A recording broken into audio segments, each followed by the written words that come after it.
Merci. J'ai le plaisir maintenant d'introduire la dernière conférence et je vais donner la parole au professeur Sana Aïssa, qui est professeur à la faculté de médecine de Sousse et qui, à ma connaissance, est la personne référente de tout ce qui est ventilation non invasive, sommeil, etc., au service de pneumologie Farhat Hachir de Sousse. Sana, à toi la parole et tu as 20 minutes. Merci, Monsieur le Président. Tout d'abord, je tiens à remercier le comité d'organisation de la SMRA de m'avoir associé à notre congrès national pour présenter cette conférence intitulée VNI au décours d'une exacerbation aiguë de BPCO. En introduction, l'exacerbation de BPCO compliquée d'une insuffisance respiratoire aiguë hypercapnique, elle est associée à une morbimortalité importante. La VNI en aigu, c'est le traitement de choix de ces IRA hypercapniques. Elle a prouvé largement son effet sur l'amélioration des échanges gazeux, sur la diminution du recours à l'intubation, du nombre d'exacerbations, de complications et de la durée d'hospitalisation et de la mortalité. Qu'en est-il pour la VNI au long cours chez le patient BPCO? Les indications et les bénéfices étaient lentement débattus, mais qui sont récemment prouvés. La problématique qui se dégage généralement, c'est le besoin ou non à une VNI au long cours après une IRA hypercapnique. Et dans ce cas, on sera devant trois cas de figure. Dans le premier cas de figure, c'est les IRA hypercapniques sur une IRC secondaire à une maladie neuromusculaire. Là, l'indication d'une VNI au long cours, elle est indiscutable et elle a prouvé son efficacité sur l'amélioration de la survie et réduction de la mortalité. Le deuxième cas de figure, c'est les IRA hypercapniques sur une IRC secondaire à un syndrome obésité-hypoventilation. Il est reconnu que l'indication d'une VNI au long cours, que soit une pression positive continue ou une VNI au long cours, elle répond à des recommandations internationales qui sont claires. Dans le troisième cas de figure, c'est les IRA hypercapniques sur une BPCO. Donc les indications d'une VNI au long cours restent controversées, bien qu'il existe des évidences quant à son bénéfice sur l'évolution naturelle de la maladie. Donc pourquoi on se pose ces questions? Parce qu'on est devant deux profils de patients qui sont différents, qui ont une hypoventilation alvéolaire qui est différente, que ce soit à l'état stable ou bien en exacerbation. En cas d'exacerbation aiguë, il y a une inadéquation du rapport ventilation-perfusion, il y a une respiration rapide et superficielle et une dysfonction des muscles respiratoires. Alors que sur le plan BPCO à l'état stable, il y a une diminution de la ventilation en minute, il y a une augmentation de la ventilation de l'espace mort et le mécanisme générateur de l'hypoventilation alvéolaire, c'est l'hyperinflation dynamique. Et c'est pour cette raison qu'une VNI prescrite en cas d'exacerbation aiguë de BPCO, elle est très différente d'une VNI prescrite chez un patient BPCO à l'état stable. Et pour vaincre tous les éléments physiopathologiques de l'hypoventilation alvéolaire chronique chez le patient BPCO, la VNI aura comme rôle d'abord en augmentant la qualité et la durée du sommeil, elle va agir sur l'hypoventilation alvéolaire nocturne, elle va essayer de recalibrer les centres respiratoires, elle va contribuer également à la diminution de la capnie diurne. Et également, elle va mettre en repos les muscles respiratoires qui sont chroniquement fatigués, elle va améliorer la capacité musculaire inspiratoire. Et également, la VNI va diminuer la compliance pulmonaire en agissant sur l'hyperinflation dynamique. Donc, elle va améliorer la mécanique respiratoire, elle va favoriser la levée de micro-atélectasie. Donc, ces données théoriques ont été prouvées sur le plan pratique par plusieurs études et essais cliniques. Et ça remonte aux années 90 par les premiers essais cliniques qui ont étudié l'apport de la VNI en aigu et ils ont largement prouvé l'efficacité de la VNI en aigu dans la diminution du risque d'intubation endotrachéale, la réduction de la durée d'hospitalisation ainsi que la mortalité. Ces bénéfices ont été démontrés par cette étude qui a inclus une large population de malades pris en charge pour une IRA hypercapnique et a montré que parmi 543 patients BPCO hospitalisés pour IRA hypercapnique, 12% de ces patients auront besoin d'une ventilation non invasive au long cours. D'où les interrogations qu'on va se poser. Quels seront les patients BPCO éligibles pour la VNI au long cours, pour la mise en route, quand on va la mettre en route et comment? Et il faut savoir que plusieurs essais cliniques ont été menés depuis les années 2000 dans ce sujet. Ils ont modifié le paysage dans ce domaine. Donc, les essais cliniques randomisés contrôlés sur la VNI dans la BPCO publiés avant 2010 n'ont pas généralement permis de démontrer de bénéfices sur les critères physiologiques, fonctionnels, ni de réduction des hospitalisations et de la mortalité, comme le montre cet essai espagnol qui date de 2000 et qui n'a pas montré de bénéfice sur l'évolution naturelle de la maladie, il existe un léger bénéfice marginal et pas de différence de survie. Une exception notable était l'essai multicentrique randomisé et contrôlé australien, qui a comparé la VNI associée à l'oxygénothérapie de longue durée comparée à l'oxygénothérapie de longue durée seule et qui a mis en évidence une amélioration de la survie et des paramètres gazométriques, mais il y avait toutefois une altération de quelques paramètres de la qualité de vie tel qu'il a été étudié par le score SF36. Donc tout ceci a entraîné un risque d'abandon de la VNI au long cours, ce qui a freiné l'adoption généralisée de la VNI dans la BPCO. Puis en 2009, une équipe allemande de Windisch a introduit un nouveau concept. Le nouveau concept, c'est la ventilation haute intensité. C'est principalement la pression élevée, plutôt qu'un débit de ventilation élevé. C'est un travail c'est une étude d'intervention qui a porté sur 73 patients BPCO sévères, chez qui on a administré une VNI haute intensité. Et vous voyez ici les pressions inspiratoires. Donc, on allait jusqu'à 42 cm d'eau de pression inspiratoire. On a suivi les patients sur une durée de 2 mois. Et cette étude, elle a souligné qu'il y a une amélioration au bout de 2 mois des paramètres gazométriques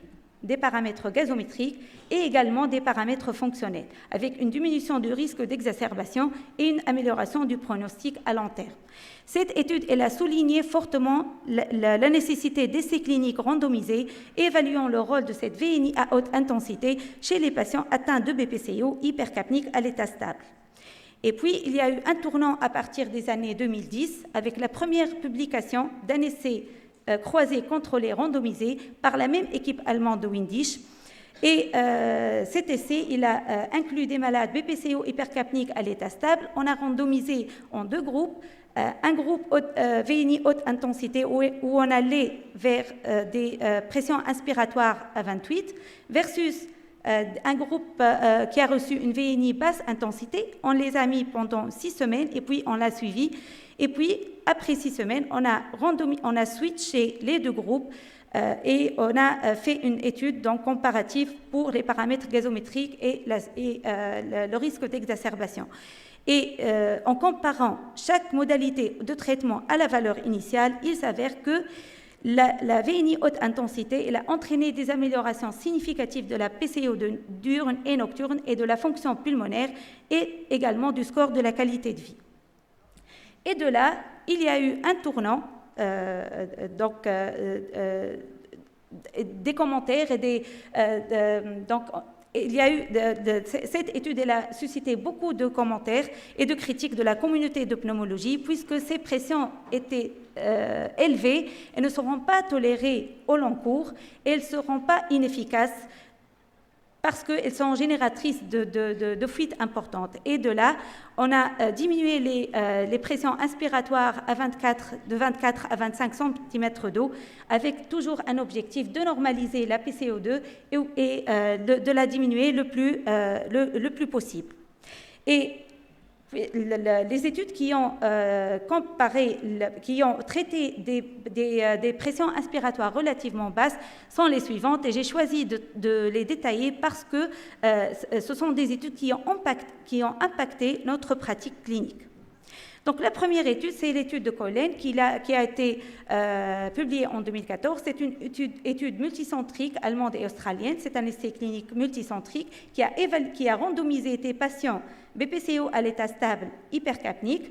La limite de la capnie ici, c'est presque 52 mm de mercure.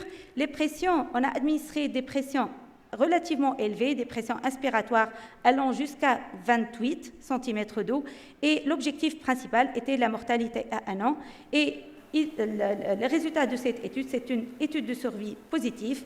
Donc, il y a l'ajout d'une VNI au long cours à un traitement standard va améliorer la survie des patients BPCO stables et hypercapniques puisque la VNI va réduire considérablement l'hypercapnie.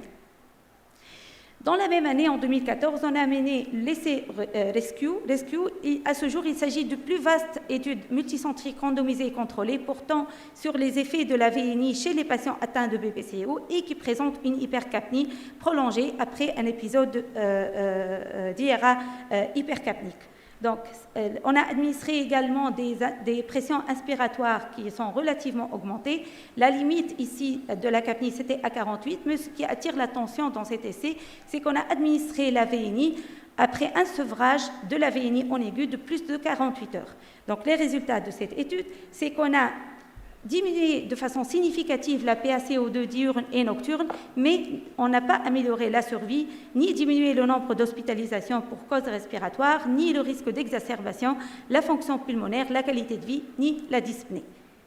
Et vient après, en 2017, l'essai HOT-HMF. Donc, c'est un essai qui a randomisé 116 patients de PPCO sévère, on a randomisé les patients VNI VNI plus oxygène versus oxygène à domicile. La limite de la PCO2 ici, c'est 53 mm de mercure. Et donc, on a administré des pressions inspiratoires élevées, 22 à 26 cm d'eau. Et à un an, on a observé moins d'exacerbations dans le groupe VNI et OLD, mais aucune différence significative de mortalité à 12 mois n'a été observée. Il faut souligner que les deux derniers essais, l'essai RESCUE et l'essai HOT-HMF, ils sont complémentaires car de nombreux patients potentiellement éligibles à la VNI à domicile présentant une hypercapnie à la sortie de l'hôpital ne l'étaient plus 2 à 4 semaines après. Et ces données suggèrent qu'une initiation trop précoce de la VNI pourrait conduire à une utilisation inutile chez de nombreux patients parce qu'il y a une proportion non négligeable de patients qui sont hypercapniques et qui ne sont plus hypercapniques à distance de l'épisode aigu. Donc, à la lumière de toutes ces données et pour répondre à la première question, pour qui on va administrer une VNI au long cours. Donc, les recommandations des sociétés savantes américaines, européennes, ainsi que le GOLD, recommandent la prescription de la VNI au long cours chez un patient BPCO, mais à distance d'un épisode d'exacerbation sévère, IRA hypercapnique, d'un délai de 2 à 4 semaines, mais avec un niveau d'évidence bas, et c'est une recommandation conditionnelle. Et sur le plan pratique, la société suisse recommande un algorithme donc, de prise en charge, de prescription, de discussion de prescription de la VNI au long cours chez les patients BPCO au décours d'une IRA hypercapnique. Si on est devant un patient qui a présenté une IRA hypercapnique avec une PaCO2 à 48 heures de résolution de l'acidose qui reste supérieure à 45 mm de mercure, on va essayer le sevrage de la VNI. Si on a réussi le sevrage de la VNI avec persistance d'une PCO2 supérieure à 52,5 mm de mercure après 2 à 4 semaines. À ce moment-là, oui, on va prescrire la VNI en long cours. Si la PCO2 après résolution de l'acidose elle est inférieure à 45 mm de mercure, bien sûr, on ne va pas prescrire la VNI. Et également, si après sevrage de la VNI à distance de 2 à 4 semaines, la PCO2 elle est inférieure à 52,5, la VNI au long cours, elle n'est pas indiquée. Dans le cas où on va suivre le patient en consultation à distance de l'exacerbation, si la PCO2 elle est supérieure à 52,5 mm de mercure, on va prescrire la VNI au long cours. Et sinon, donc la VNI au long cours n'est pas indiquée. Et du moment où on va prescrire la VNI au long cours, les paramètres ventilatoires doivent maintenir la PCO2 au-dessous de 48 mm de mercure ou baisser la PCO2 de 20% par rapport à la valeur de base. Donc, comment on va approcher la VNI à domicile dans la BPCO? Donc, d'abord, où on va mettre en route la VNI au long cours? Aucun lieu optimal d'initiation n'a été défini selon les recommandations. Mais d'après les études européennes et les essais cliniques, l'initiation elle a été faite en milieu hospitalier, souvent dans des unités de ventilation spécialisées, sur plusieurs jours, avec une adaptation, une optimisation qui est progressive. Généralement, comme point de départ, on utilise des paramètres utilisés et tolérés lors d'une exacerbation aiguë, puis on va faire une titration progressive. La mise en route à domicile, elle peut être proposée. Donc, cet essai clinique, donc, il a randomisé 67 patients atteints de BPCO hypercapnique à l'état de base où la VNI il a été indiquée. Le suivi il a été effectué pour une durée de 7 jours par télémédecine. Donc, l'objectif, c'était la réduction de la PCO2, également l'évaluation de la qualité de vie. On a effectué de multiples visites à domicile et des appels quotidiens avec une surveillance de la PCO2 et de la pression transcutanée en CO2. Et comme résultat, il n'y avait pas d'infériorité du protocole où on a mis en route la VNI à domicile par rapport à la mise en route de la VNI en intra-hospitalier. Mais il faut savoir qu'il y a des conditions primordiales pour mettre en route la VNI à domicile. Il faut que l'état du patient soit stable, il ne faut pas avoir de comorbidité cardiovasculaire, la ventilation elle doit être de moins de 12 heures par jour, absence de troubles cognitifs, il faut une autonomie non limitée du patient et présence d'un aidant à domicile et au mieux envisager une alarme dans le respirateur.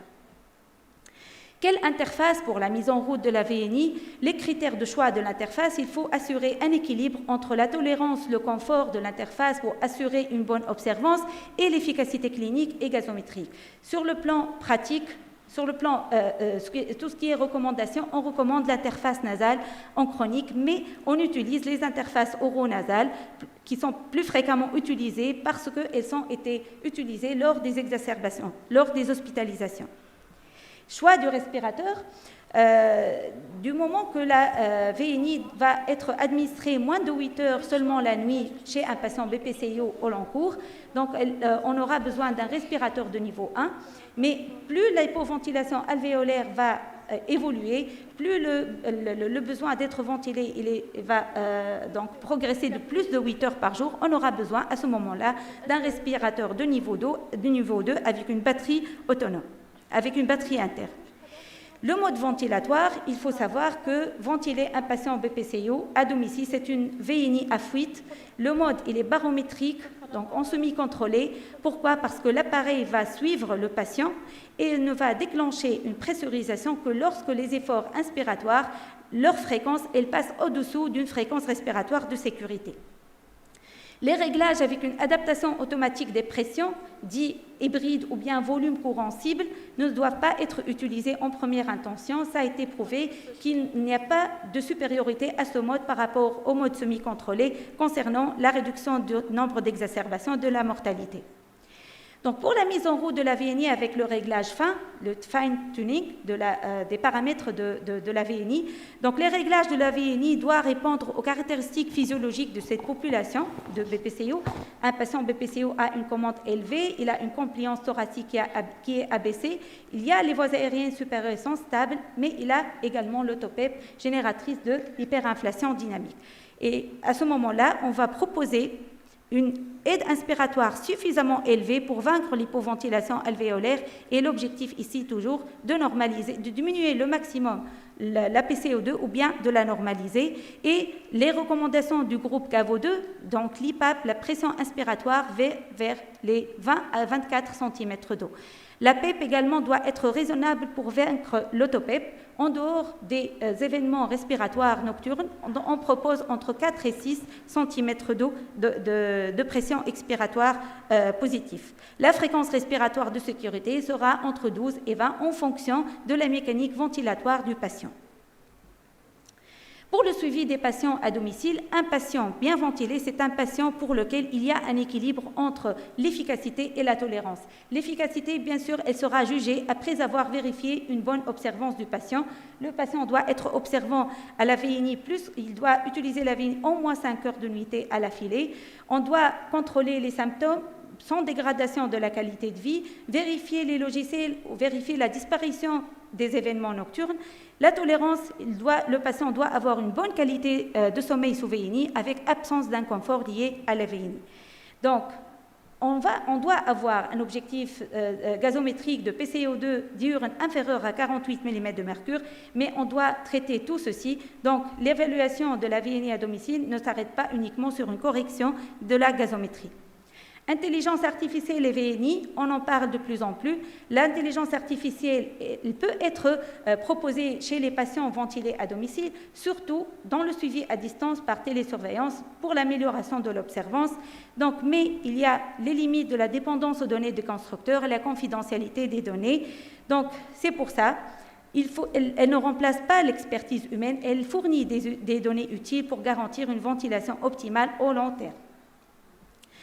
Donc, à la fin, il faut souligner que pour cette population de patients BPCIO qui évoluent vers l'insuffisance respiratoire chronique hypercapnique, à qui on a prescrit l'oxygénothérapie de longue durée avec de la ventilation non invasive au long cours.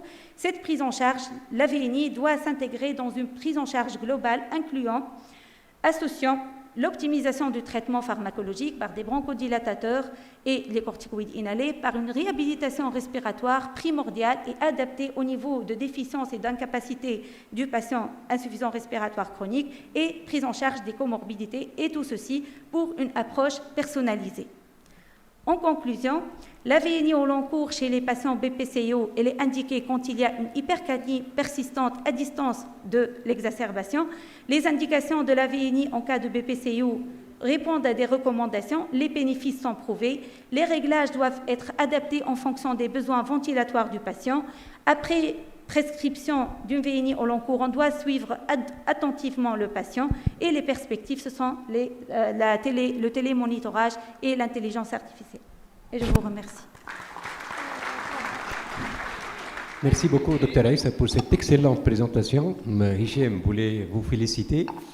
Je pense que ça va provoquer pas mal de discussions. Je vais commencer par une question en attendant que la salle participe.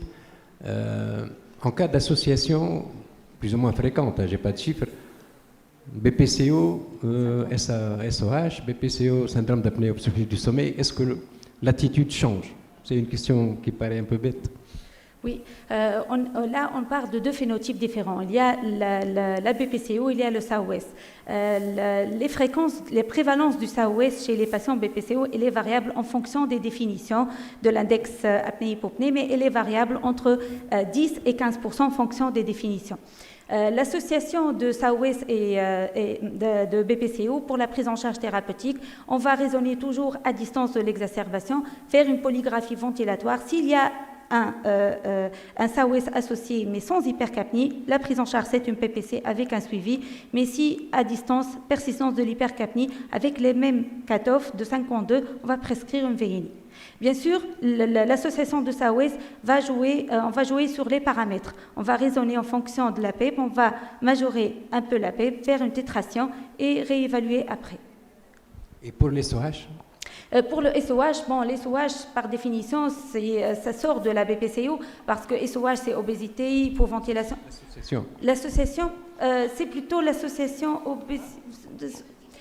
justement, c'est pas la même maladie. Overlap syndrome versus SOH. SOH, ça exclut BPCO. On peut pas retenir oui. Oui. C'est juste comme tu as dit, SANES. Donc, s'il y a une BPCO, on ne peut pas retenir. C'est un diagnostic différentiel. Et donc, le SOH, c'est un diagnostic d'élimination. Il faut éliminer toutes les autres causes d'IRC, hypercapnie, entre autres la BPCO. Oui.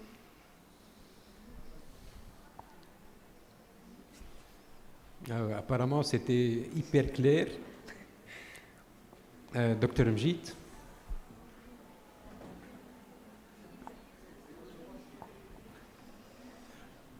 Merci Séné pour cette très belle présentation. Moi, ma question, c'était par rapport... Avant, quand on indiquait une VNI au long cours pour la BPCO, on exigeait en plus du critère d'hypercapnie qu'il y ait des symptômes en rapport avec cette hypercapnie ou qu'il y ait des exacerbations fréquentes pour qu'on puisse indiquer la ventilation. On ne s'appuyait pas uniquement sur l'hypercapnie. Est-ce qu'actuellement, on a le droit de prescrire de la VNI au long cours chez les patients BPCO juste sur l'hypercapnie sans qu'il y ait les deux autres critères dont je viens de parler? Oui, on a le droit de prescrire seulement sur les données de la gazométrie parce que ça a été prouvé, surtout devant les données de la littérature, surtout les essais de Murphy et de Cowlen et l'essai Rescue, que le fait d'administrer une ventilation non invasive, ça ne diminue pas le risque d'exacerbation. Donc le fait d'inclure le critère d'exacerbation comme une indication, non. Donc ça reste toujours un critère gazométrique. Il faut confirmer l'hypercapnie chronique avant de décider de la VNI. Exacerbateur fréquent, non, c'était avant. Merci, Dr Sané Aïssa. Je pense qu'on a pris 5 minutes de retard seulement, c'est pas beaucoup. On va, sans transition, comme disent les auteurs, passer la parole au Simpo. Donc, la pause café, c'est après.